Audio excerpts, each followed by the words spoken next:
Well, the young man sitting at our far left gave us a chance to get our feet underneath us early in the game. I thought that St. Cloud had the tempo and pace and really came at us hard. I thought Joel, as I said, he let us get our feet underneath us. He stopped some good scoring opportunities, and I think as the game wore on, we started to get back to our game a little bit. I think the fact that Joel was playing so well may have got in their heads a little bit. I've been on that side of the coin. And then we started to get things going and scored some goals, and the victory was there at the end. So we'll next take questions. Yes. Mike, internal like this, can you talk about having a captain like John, who's kind of been through the wars, played at a national championship game, kind of experienced, environments like this where, seasons on the line kind of thing? Leadership is a hard quality to quantify. It's like when you have it, and when you maybe don't have it in spades. We're very fortunate to have John in our locker room, and we've got Jake McCabe as well, who's been in world stages. Nic has been in world stages and been in some big games. And I think we have a core group of people. Derek Lee, who did not play this weekend, is a strong leader. Ryan Little, Simonelli. We saw these things rise to the top when we struggled early in the year. It would have been very easy for the team to just fall apart. But as a coaching staff, we went in and tried to say the right things. And then the leadership took over from there because they are around each other more than we are. And they carried the flag. And they believed in what we were saying. And finally, we had some tangible results.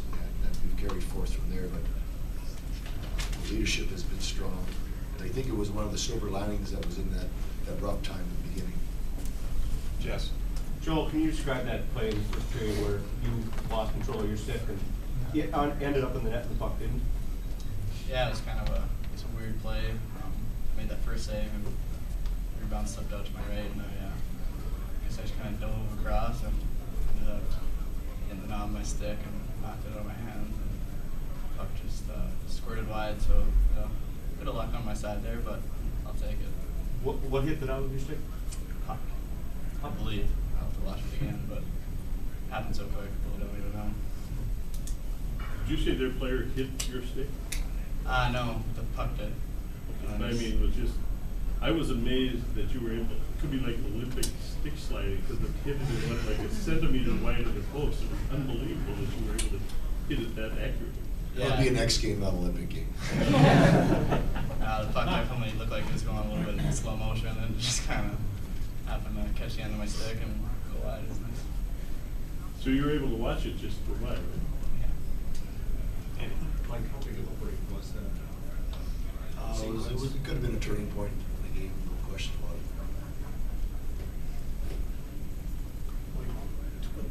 No team is fully healthy at this time of year after playing all these games. But to what degree is this team, or do you have key players on this team in some having physical challenges to play? I don't think any different than any other team, Andy. If you were to go to talk to each coach, I'm sure they would have a list of people that are banged up to some degree. So I don't think we're any different than the other team. How long is your list?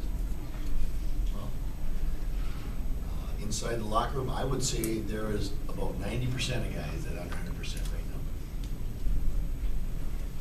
now. Okay.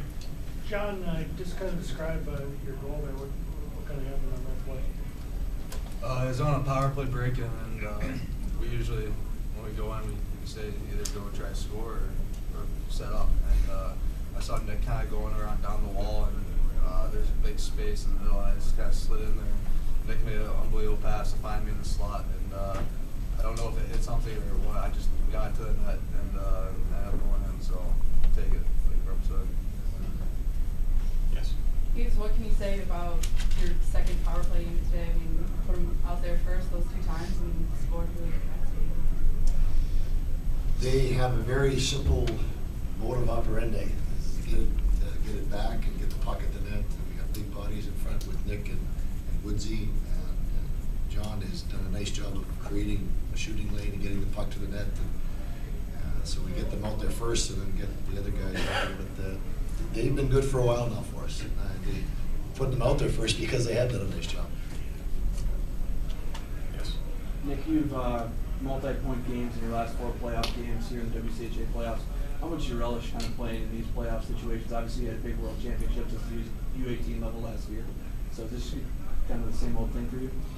Yeah, I mean, I try to play my best to win big games on the line because I feel like that's what we need the most. So I like to play in big games. I like to play when the spotlight's on and there's really something at stake there. So, I mean, I just like to play in those games, and I'm just trying to help the team and do everything I can, try to keep it simple, get the pucks on net and do that, and that's why I've been shooting a lot so far in this playoffs. So, you know, I like playing big games. That's about it, I think.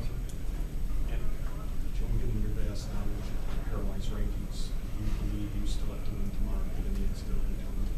Is that what this team's thought? Yeah, personally, in my opinion, yeah.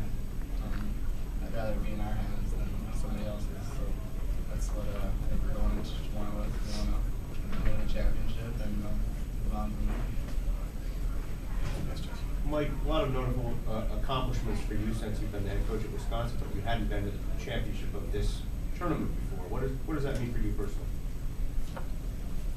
Well, the ultimate goal at the beginning of every season is to win an NCAA championship, and then you set intermediate goals. There's the intermediate goal of the McNaughton Cup, winning the playoff championship. So those are things that we talk about at the beginning. Those are on the way to try to get to the Frozen Four and win that. So we're now in a position, as we climb up this mountain, we put ourselves in a position to try to win it now, and we haven't done it. So I know when we talked about that after the games, the kids are pretty excited about it.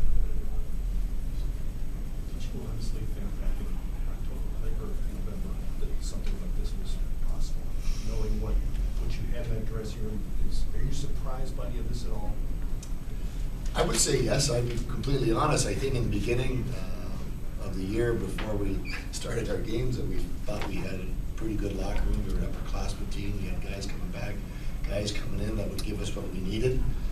But with the rough start we had, I have to be completely honest, at the beginning of December, we were just trying to win a hockey game. We were trying to turn the ship around and get some wind at our back and play well. And since that time, it's happened, and it's evolved to the fact that we're at our point right now. So it is a surprise based on that 1-7-2 start.